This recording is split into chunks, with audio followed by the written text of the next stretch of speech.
we're going to trade off a little bit as we go, but first, I just want to say, I'm Jim, he's Michael, and what a joy it is to be with you. And I'm not just saying that. I grew up in the PCUSA, third generation, First Pres Orlando. I don't know. I was trying to think this morning how many generations of PCUSA my family goes. I have no idea. They're ministers, and so there's a deep love and affection for the PCUSA, a deep concern, and which creates an even deeper appreciation for what you're doing and celebrating and working toward and praying about here in this room.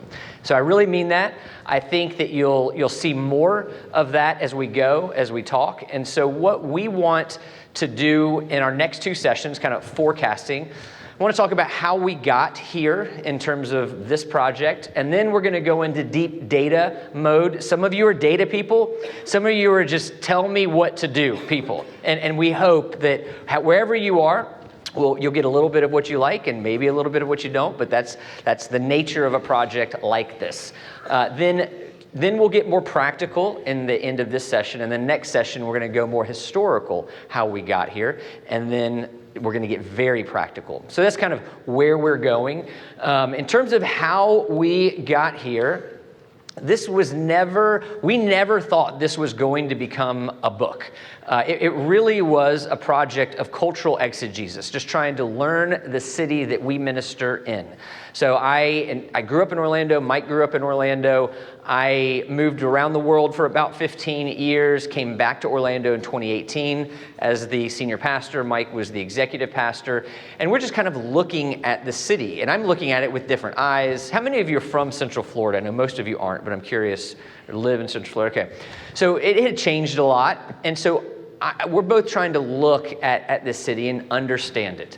And we saw a Barna study that made the claim that the greater Orlando area, which is a large area, that there were about 6% evangelical, which is the same percentage of evangelicals in New York City and Seattle. Now, whether you identify as an evangelical or not, that's beside the point. The point is that Central Florida had the same percentage of evangelicals as New York City and Seattle, which felt weird to us because our culture felt so different than New York City and Seattle. The claim was that there were 2 million people in the greater Orlando area that used to go to church regularly and now no longer go. And so now we're combining that with our own personal ministry, and anecdotally it made sense because most of the people that we talked with who don't go to church, they used to go to church, and in many cases still carried with them at least biblical values, even if there's some hurt in that process, and in many cases seemed to really be Christians. And we wanted to know more about this. What are we looking at? It feels like 2 million people, largely in the past 2 decades, that used to go to church and no longer do. We want to know about this. We also had the hunch that this is not just a Central Florida problem. This is something that's happening all over the United States. So we looked, and we couldn't find it. We could not find data anywhere. There are a few stories along the way for me that made me really feel like this is important. There are a few things that happened to help us realize there's not data. But then I was speaking at it was a fundraiser for a global ministry, kind of about this size. And I opened for a guy named Max Lucado. You all probably heard of Max Lucado. I gave a 10-minute talk on dechurching, and Mac gave his great keynote. And afterwards, there was this surreal moment when I had this line of people wanting to talk to me, a nobody, on a 10-minute talk. And I look over and Max Lucado's getting coffee by himself. And I was like, this doesn't make any sense whatsoever until I started to hear the stories of the people talking to me. This isn't just data. I'm hearing, when we talk about people who grew up in the church or used to go to church and no longer do, these people are telling me about their children and their grandchildren and their nephews and nieces, sometimes their parents. And for me, that was a really pivotal moment where it hit deep inside. This is not just data. These are not just numbers. These are people with real souls and souls who will carry on into eternity. And I say that because that is the hope. We never set out to write a book. We wanted to do ministry to people in the city in which we lived. So we set out to find new data, and we had a lot of problems. We found out that the data that's out there is old. It's not enough data. It's not pastorally actionable. We found that we needed, we can get into this in the Q&A if you want, but the fracturing that happened in the mid-2010s moving through COVID, we didn't have real good data about what happened during the fracturing in the church. We didn't have real good we didn't have hardly any post-COVID data. We needed data that would be academically credible, because even some of the data that was very helpful to us was not academically credible. It wasn't, the science was not approved by the academy. And then we needed granular insights that were actionable, not just data, but what do we do with this data? So our theory at this point was that we could be in the largest and fastest religious shift in the history of our country. We really thought this could be the case, but we couldn't prove it. And nobody's writing on this. Nobody's doing the research. So we raised about $100,000, which is one of the reasons no books like this don't get written, is because you're never going to make that, you're not going to make that money back. But we found some generous donors who wanted to understand this phenomenon, wanted us to work on it. So we raised that money. We hired a social scientist who is a Christian named Ryan Burge. I always say it that way because when you say Christian social scientist, it sounds like a subpar version of the vocation, like a Christian movie or something. But he is a top-level social scientist who also happens to be a Christian. And we commissioned the largest nationwide, academically peer-reviewed, quantitative study on de-churching that has ever existed. Now, when you know there was nothing, that might not sound like very impressive.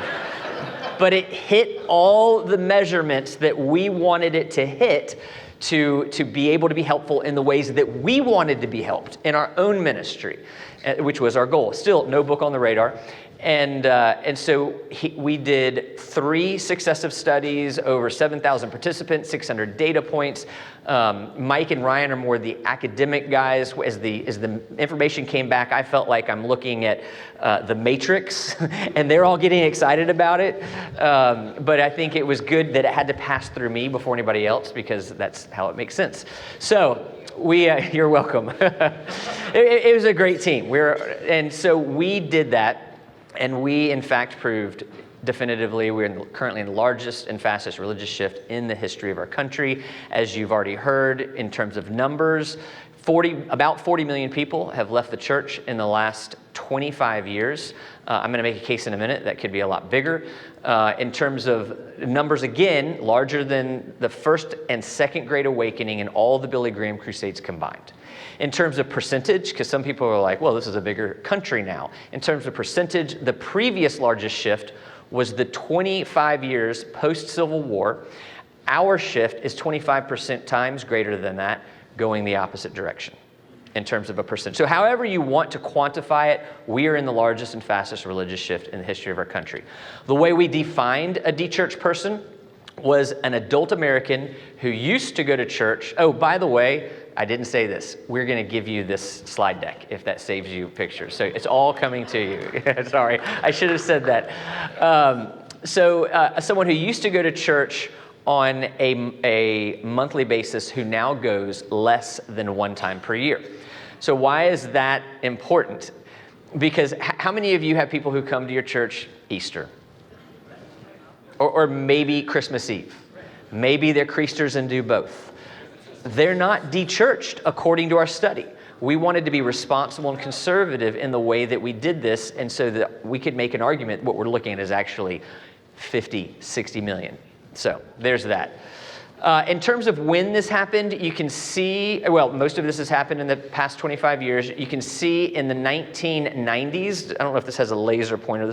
This part's hard to see. Over here, okay. So the 1990s is going to be like right in here. So when you see this big inflection point, that's when this began to happen. So you can see this is a recent phenomenon. It wasn't just a slow and steady trend.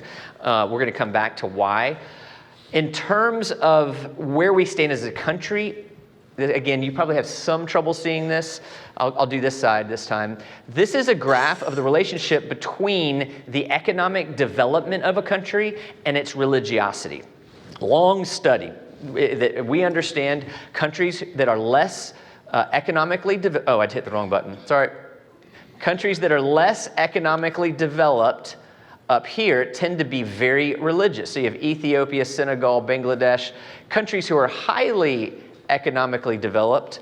On the other side, this doesn't work as well when it hits the screen, but you can see on the right side, Ireland, Switzerland, Norway, highly economically developed, very low religiosity. And then you have that green dot in the middle, the United States. We are what social scientists call stubbornly religious.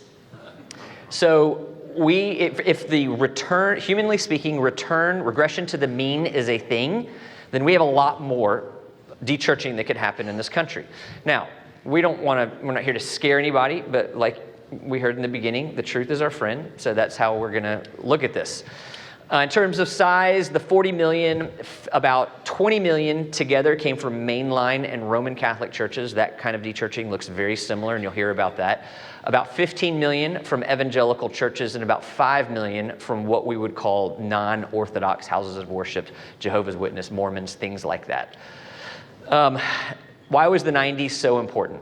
4 things. First was the fall of the Soviet Union, which we don't think about very often. When I'm old enough to remember a time when if somebody said, I'm not a Christian, what do you think the next logical question was? Are you a communist? People younger than me are like, what? That's crazy. But yes, that was a thing because we were in this Cold War. It was the American Christians versus the godless atheists. It is no coincidence that it isn't during the Cold War, Eisenhower's administration, when In God We Trust went on our money, under God in our banner. I'm not against those things, but it was Cold War propaganda. So when the Soviet Union fell, you could, in many parts of the country, be a patriot and not a Christian. That was a new era. You have, you have the rise of the internet. 1994, you have coffee shops. By 97, even though it's only in about 20% of the homes, internet is in most every school and library, and you can now research other worldviews without any kind of worry about social pressure or even persecution. You have the rise of the religious right. We can talk about that, but you have this increasing synchronism between the right wing of the Republican Party and Christianity, largely in evangelical spaces, and there were a lot of people who said, if that's what Christianity is, I'm out. Now, the last one is 9/11. 9/11 is historically significant because, historically speaking, overnight, our national enemies went from godless atheists to religious fundamentalists. And people said, see, that's what religion does, and I'm out.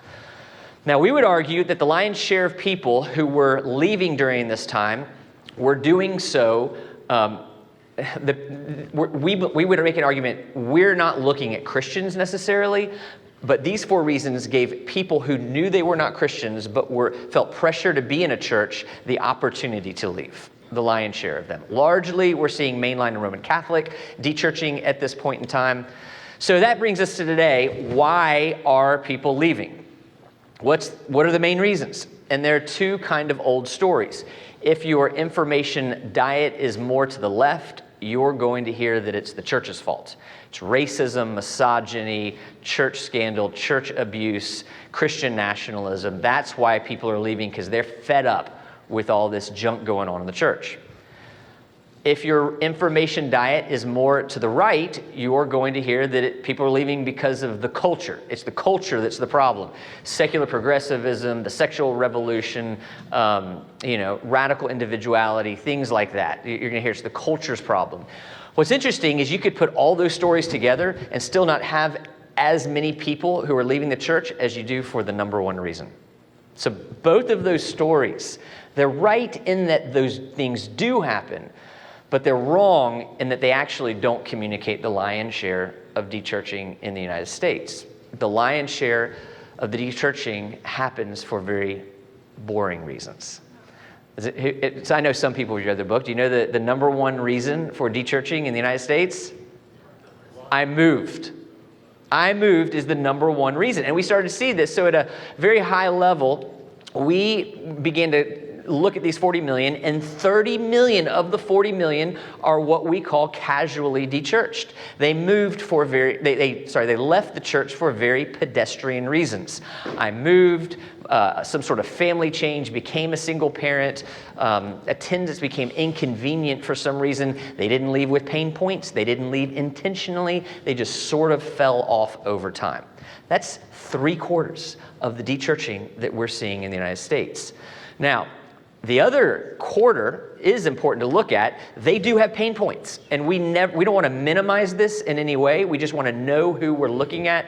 This group really does. They had experiences that made them feel like they don't fit in. There is suffering. There's church hurt. There's church scandal, and we want to set this up so that we don't minimize one group, but so that we understand the whole of the group as best we can. So what we believe is that the dechurched are not a homogenous group. There's no way to just give, like, here are the 4 steps, and you can reach all of these people. As Christians, ministry isn't that simple. We want to know who we're dealing with, and when we look at the dechurched, we want to understand that some of them just need a nudge, and they're going to come back. That's all it takes is an invitation. Some are going to need to be in our homes before they're ever going to be in a church. And some are going to need to be in our lives for a very long time. And in many cases, the Holy Spirit is going to have to do something that only the Holy Spirit can do before they're going to be back in a church. But we know that the Holy Spirit does those kinds of work. So I'm going to hand it over to Mike to talk about more of the data behind how we come to the different kinds. We're going to do more understanding of the different kinds of dechurched people. But I do want to have one caveat here. We're going to look at the dechurched evangelicals, and then mainline. And I want to acknowledge that you're a unique group because you are mainline and, technically speaking, evangelical, whether you want to hear it or not. And when I say evangelical, I'm not talking about a voting bloc or a culture. What we're talking about is the Bevington Quadrilateral definition of evangelicalism, which is biblicism. We believe the Bible is God's infallible word for us. Biblicism, crucicentrism, Jesus, his atonement on the cross is the only way that we can be saved. I got to go in the order. Biblicism, crucicentrism, conversionism, we need to put our faith in Jesus. And then activism, we exist to be salt and light. We are here to bring kingdom value. So when we talk about evangelicalism, we do this in some conservative Episcopal circles too. So we want to acknowledge what we're talking about when we say evangelicalism and mainline. I don't need to define mainline for this crowd. Some crowds are like, I get evangelical, what's a mainline? And so you are this beautiful blend of both. And with that, I'll hand it over to Mike to dive more in. All right, so I want to talk about 4 of the different types of dechurched evangelicals. These groups are very, very different. Now, how did we get these 4 profiles? Imagine a spreadsheet bigger than anything you've ever seen before that's got like 7,000 columns and 600 rows. And what you do is you pick the 20 most important questions that you want to sort your different groups on, and you feed it into this thing that's called a machine learning algorithm. If you're older, you can just think of that. It's just, we just feed it to the AI, and the AI tells us, whatever. So you feed this thing into the machine learning algorithm, and what it does is it puts groups of people together that have statistically significant, similar responses to the most important questions that we asked. And so these 4 profiles come to us from, these are statistically significant clusters of people that had very similar answers on, why did they leave, when did they leave, what were the reasons why, are they willing to return, and some demographic information. So that's how we got these things. Now, it's important to note, and this will become relevant for the first group and for the 4th group, that one of the things that we did not allow the machine learning algorithm to see was race or ethnicity. We wanted to see what the machine learning algorithm would spit out for us in the absence of being able to see those things. And what you'll find in the first and the 4th group is that the first group is 98% white, and then the fourth group is 0% white. So just know, we had no part in creating those groups in that way. It just so happens that even though the machine learning algorithm could not see those things, race and ethnicity do cast a very long shadow in the data. And these are significant categories, and sometimes people have very different experiences of America, of its institutions, and even of its religious institutions. So that caveat being said. Now, the cultural Christians, these are 8 million people, and then groups 2, 3, and 4 are between 2 and 2.5 million people each. So all told, and these are these are evangelical denominations that people that we're connected to. And we're talking, this is 15 million of the 40 million people who stopped going to church. So we're going to fly through this, but as Jim already mentioned, both the presentations that we're going to give here, you'll have PDFs of both those things. Jason and the fellowship community team, they'll be sending that to everybody here who registered to emails. And there's another resource we're going to gift you guys as well in addition to that. And so those are coming. So just feel the freedom. I'm going to fly through this. You don't have to write it all down, so on and so forth. Okay, cultural Christians. This group was overwhelmingly male, middle-aged. They left a little bit over a decade ago. The story here is the American dream.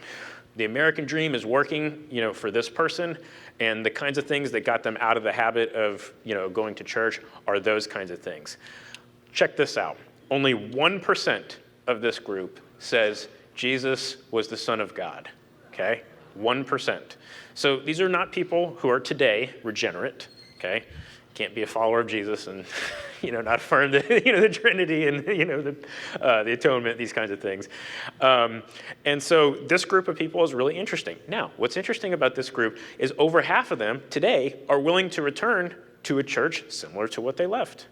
So that's kind of interesting that you'd be willing to do that. They had a very low view of the Bible, very low orthodoxy scores of all the, and when we talk about orthodoxy score, what we're just talking about here is Nicene Creed level Christianity. So 7 questions that basically get at the Nicene Creed.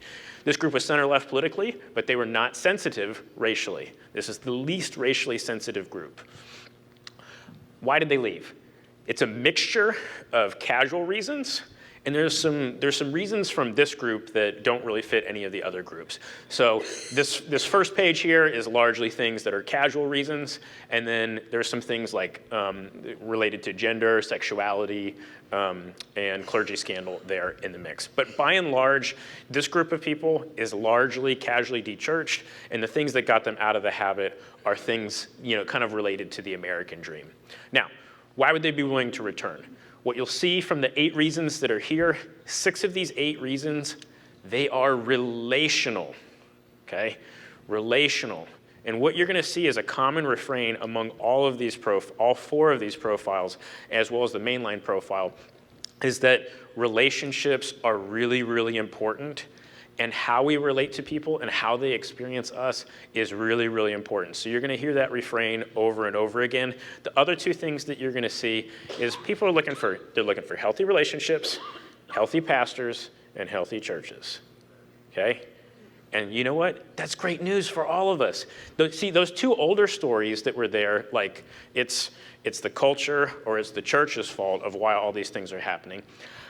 Jim and I can't change the American culture. We can't change all the churches in America, but what we can do is we can relate with people well, and we can seek to be the best pastors that we can be, and we can seek to build the healthiest churches that we can do. And you know what? All of us have agency with that. And so I want to begin to, in the middle of all this bad news, we want all of you to see hope. And you have hope because you have a lot of things, everybody in this room can contribute to the issues that we're seeing here, and these issues are not insurmountable, and they're not unsolvable. So moving forward, I want to show us what does this group of people need from us? They need sincere community.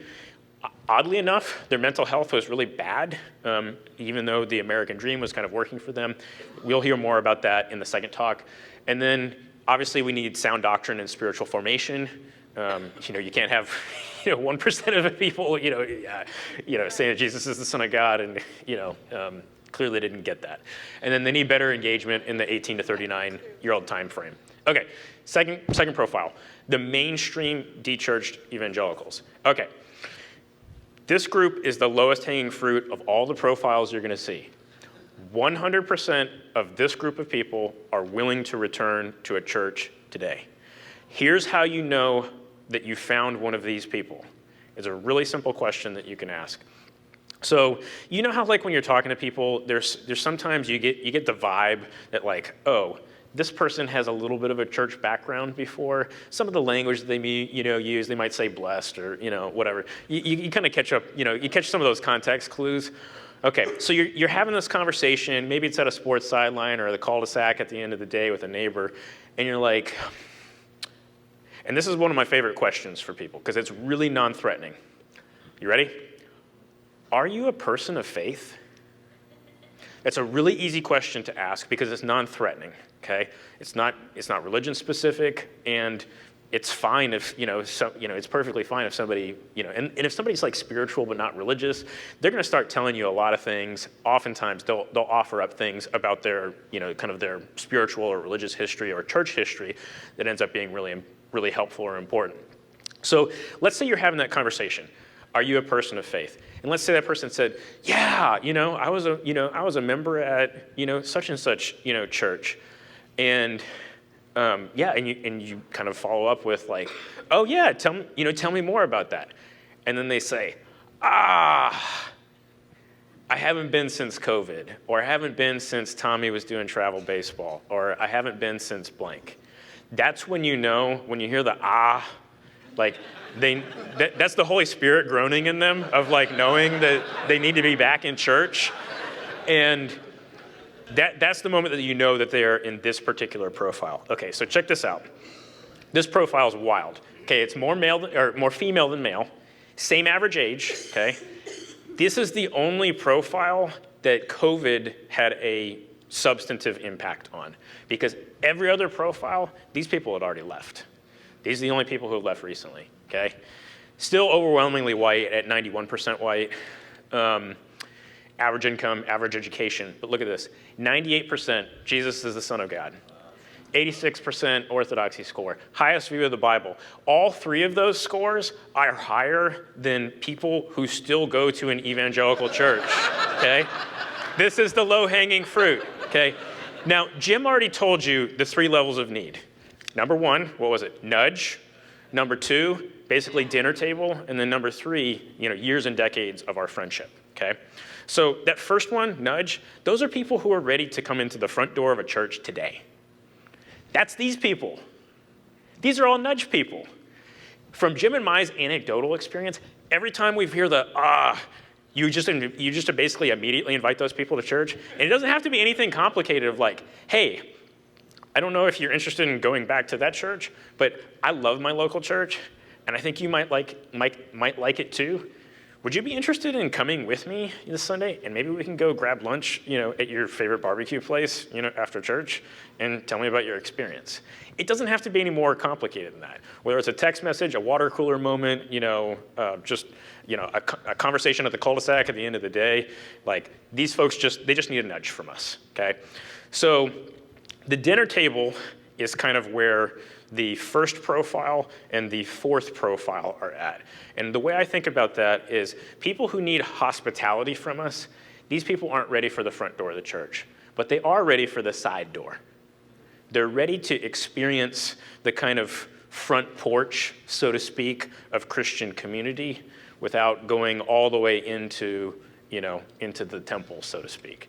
So those things being said, why did these people decide to leave? Number 1, it's all casual reasons, okay? They moved, attendance was inconvenient, COVID, and some kind of family change. That's 3 of the top, their top 4 reasons, are basically the same as the top 3 reasons overall. Why would they be willing to return?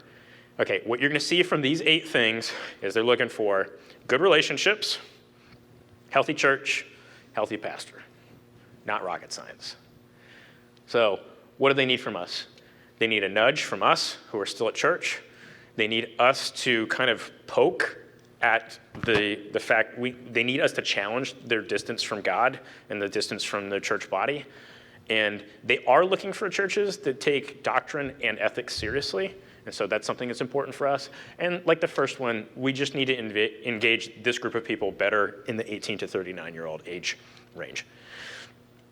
Third group. This group's really important. Ex-evangelicals. It's really important for you to understand this. 0% of this group is willing to return to an evangelical expression of the faith. What's interesting is 79% of them are willing to go to a different type of expression of Christian church. Here's why this is relevant to everybody here in this room. You guys live between these two worlds, okay? This profile is willing to go to your churches, and they're not willing to go to Gemini's church. Well, that's great news, because what Jim and I have in Orlando is we have friendships with a bunch of clergy like you in our city. And when we see people who are either currently in our church or who are and at risk of dechurching, or who are actually dechurched, who fit this profile, we connect that person with the clergy that we're friends with, that are in churches like you guys, that are very clear theologically and preach the Bible and love Jesus and the gospel, and yet don't have all of the political, cultural, social, and subcultural baggage that often come with that evangelical term. And so here's the other thing you need to understand about this profile. Typically, when you hear the term ex-evangelical, you're thinking mid-30s, female, highly educated, hyper online, those different kinds of things. That person exists in this 2.5 million people, but maybe that's 20% of the group. Most of the people who are just done with evangelicalism, these are middle-aged women. So overwhelmingly 65% female, average age 53. They've been gone for 2 decades, actually now more than 2 decades. But look at this, 97%, Jesus is the Son of God. Unbelievable. Second highest orthodoxy score, second highest view of the Bible, okay? So when you see the reasons why they left, yeah, so when you see this phrase here, Bible is the literal word of God, the way that surveys have been asking questions about the Bible when you do surveys, you have to ask questions in ways that are historically consistent with how the wording of those questions from before. So I know, in certain contexts, they're like, oh yeah, we're good with infallibility, but not inerrancy, or this or that, or they wouldn't use that kind of language, to kind of, literal word of God. That seems like a fundamentalist way to kind of describe that. So, we didn't choose those options in terms of wording, but yeah. Okay. So when you look at the reasons why these people left, they left with high degree of intentionality, high degree of pain, and they're just done. And so these folks, unlike the other 4 profiles, are pretty much monolithically dechurched casualties. Okay, so we have to keep that in mind in terms of how we relate to these people. And so why would they be willing to return? Now, only 21% said they're never going back. So 79% willing to return to a Christian church of some kind. When you look at these reasons, they're good reasons. Look, God tells me to go back in a significant way. They're looking for a good pastor, find a church that they like. They feel a distance from God. They find a church that cares about justice and compassion for vulnerable people, good community, and they begin to miss church. These are good reasons, okay? And one of the things that's a myth that we'll cover here in the end is not everybody who stopped going to church is unregenerate. Jim and I have been in a lot of rooms where it's like, well, it's Hebrews 6. These people dechurched because, they left us because they were never one of us. Well, it's just not that simple, okay? Of the people who stopped going to church, of the 15 million people who left evangelical churches, it looks like 5 of the 15 million people seem to have Nicene Creed level Christianity, like at least in their belief system. So what does this group need from us? They need nonpartisan church community. This group of people is allergic to racism, misogyny, and any kind of misuse of authority, which is good. And we're against that too, because the Bible is. And they're looking for a church that's going to take doctrine and ethics seriously. So it looks like about 84% of these people are battling suicidal thoughts on a weekly or greater basis. Okay, so there's a lot of, and across the board, people who are de-churched have much worse mental health than people who are churched. So we're talking about things like anxiety, depression, loneliness, suicidal thoughts, and suicidal ideation. And they need an empathetic church community and empathetic clergy. Okay, the fourth profile here is I don't think this is working for me anymore. No, all right. Can you manually advance my slides? Okay. The BIPOC group. BIPOC stands for Black, Indigenous, Persons of Color. Okay, that's a technical term. It's a technical term that's fancy that just means they're not white, okay? All right, so this is a group of 2.5 million people. 0 of them are white. And we didn't let the algorithm, search on those things. And this group is also overwhelmingly male, 68% male, and 76% Black. So over half of this group is 52% is Black men. Here's what's interesting. Still doesn't, oh, there we go, it's working. Let me back it up. So this group has the highest income and highest education of any of the profiles that you've looked at. This group of people is extremely affluent Black men, mid-six-figure incomes, and they left shortly before Y2K. Now, the longer you're out, their doctrine begins to erode. So actually 13% is not bad in the view of the Bible and orthodoxy scores. It's not bad for people who've been out of church for almost 30 years now. And what's interesting is 2/3 of this profile are willing to return to an evangelical church today. Can you just picture the extremely affluent Black man who's been out of church for 30 years, and 2 out of 3 of this guy is like willing to return to. Anyways, it's wild. Okay, and that's cool. That's good news for us. So why did they leave? It's a mixture of casual and casualty reasons, but it's more casual than not. And what does this group need from us? 7 of these 8 things are relational. Okay, good. We're all on the same page here. Okay. So again, what do they need from us? They need cultural, emotional intelligence. They need deep friendship from us. There's got to be sound doctrine and spiritual formation, because Nicene Creed level Christianity doesn't seem to be there for almost all of them. And then better engagement in the 13 to 30 age range. Okay. What about the mainline and Roman Catholic people? Now, everything you see here for mainline almost looks identical to Roman Catholic. Okay? The only difference between the mainline profile and the Roman Catholic profile, if you read the book, is basically the Roman Catholic people are more allergic to clergy scandal for understandable reasons, spotlight and the like. And then the mainline profile had a bigger impact than it did among Roman Catholics. Okay, so mainline de-churching, overwhelmingly female, 68% female. Overwhelmingly white, 95% white. And this is on average in the mid-90s. De-churching is, as Jim already mentioned, was a mainline phenomenon. Then it was a Roman Catholic phenomenon, and then it was an evangelical phenomenon. And so many of the people who have been out of mainline denominations have been so for 30 or 40 years. But look at this. Jesus is the Son of God, 69%. That ain't bad. Now, the view of the Bible here is lower than what you saw on all of the de-churched evangelical profiles. I think some of that has to do with the way that the language is here on this. Mainline people are very allergic to fundamentalist adjacent language, and so I think that's part of why that is. But it is troubling, the view of the Bible, and the orthodoxy score is not good. This is of all the different profiles that we've looked at, this is the furthest left leaning in terms of politics. So it's center left to actual progressive, on the whole.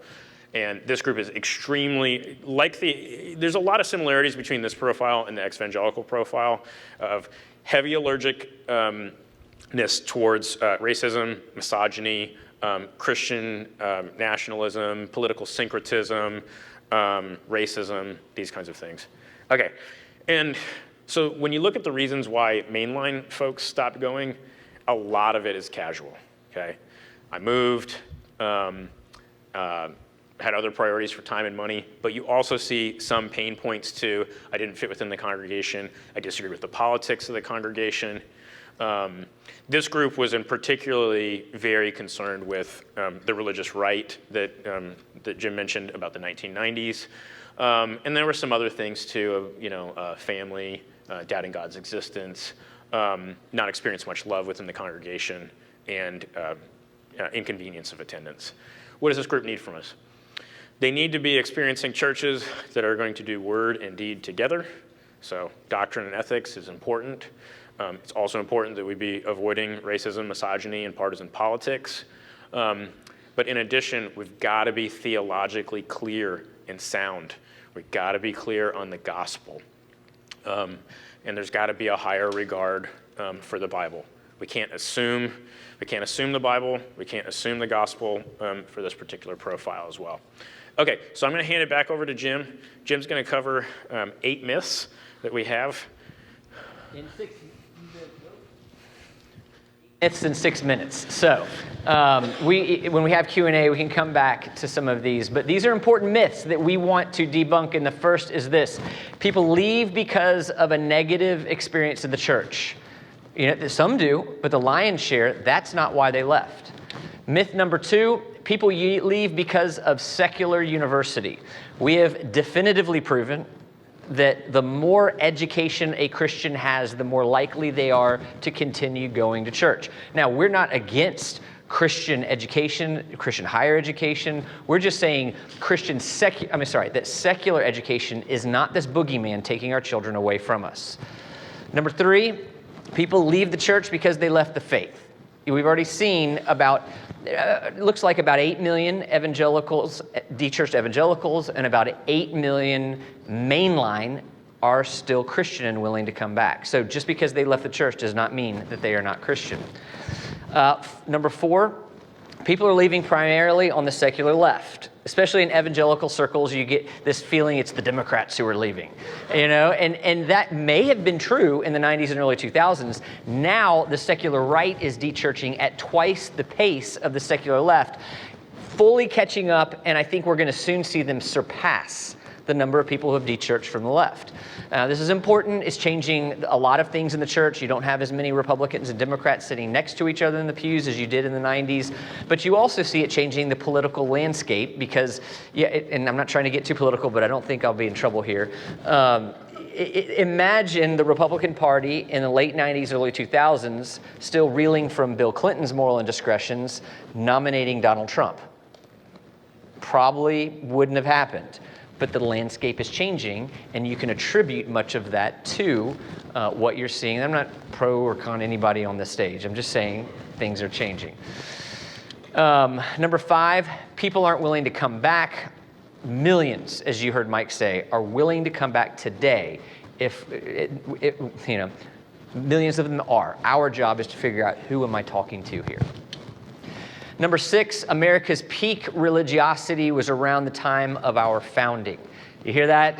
We just get back to our Christian roots of 1776. Well, right now, we're 49% of America is attending regularly, maybe about 35% on a weekly basis. Do you know what the regular attendance in 1776 after the Revolution was? 17%. Somebody read the book. Good job. 17%. Who wants to go back to 17%? And I think it's hard to argue against the fact that the U.S. Constitution, as great as it is, was the watershed document into secularization in the West. There was, if you compare it to the Constitution of any of the colonies, but I'll just use Connecticut. Connecticut talked about Jesus. There's no Jesus in our Constitution. The famous words that Thomas and Jefferson wrote, "We hold these truths to be self-evident," where originally we hold these truths to be sacred and undeniable. And Ben Franklin said, that's too Christian. So there's a lot to appreciate about the Constitution. Let's not get an idea that 1776 is our high watermark for Christianity in the United States. Number 7, dechurching is happening primarily to the upwardly mobile. Not true. It is hitting the lower educated, lower income the hardest, which makes sense on one level, because if you move or lose your job or become a single parent, who does that hit the hardest? Those who don't have the financial or social safety net. They're the ones who have to work longer hours. They're the ones who have to work unusual hours. They're the ones who may only have Sunday morning with their kids. So they're the ones who are more likely to dechurch, which is heartbreaking when you go back to the beginning of New Testament Christianity. Who did Christianity work the best for? The disenfranchised, the uneducated, the poor, the outcast. So there's something about the Americanization of Christianity that we have to address, and why it's not working for the people that it worked best for in the beginning. And then myth number 8, all is lost. It is not. I think and we are very encouraged in many ways about what's happening. In the United States, there seems to be this purification that's happening in the church. It's clear who's Christian, who's not. You go back to the mid-20th century, and people are going to church for lots of reasons. I want my business to do well. I want to run for office. I want my kids to be accepted in polite society. I want to be a member of the country club. Well, fast forward to today, do you know what the main reason people go to church for is, by and large? Jesus. Okay, we can't say that's a bad thing. Globally, there are more Christians alive today around the world than all the Christians who lived the first 1,800 years of New Testament Christianity combined. Amen. Jesus is moving, the gospel is going forward, but much of this is in the global east and global south, so it's not on the front of many Americans' radars. With that, I am going to land the plane so that you can get to your breakouts, but we will have another session. We will have Q&A. Any additional, how do we want to make this, we're good? All right, I'm going to hand it over and look forward to being back with you all in a bit.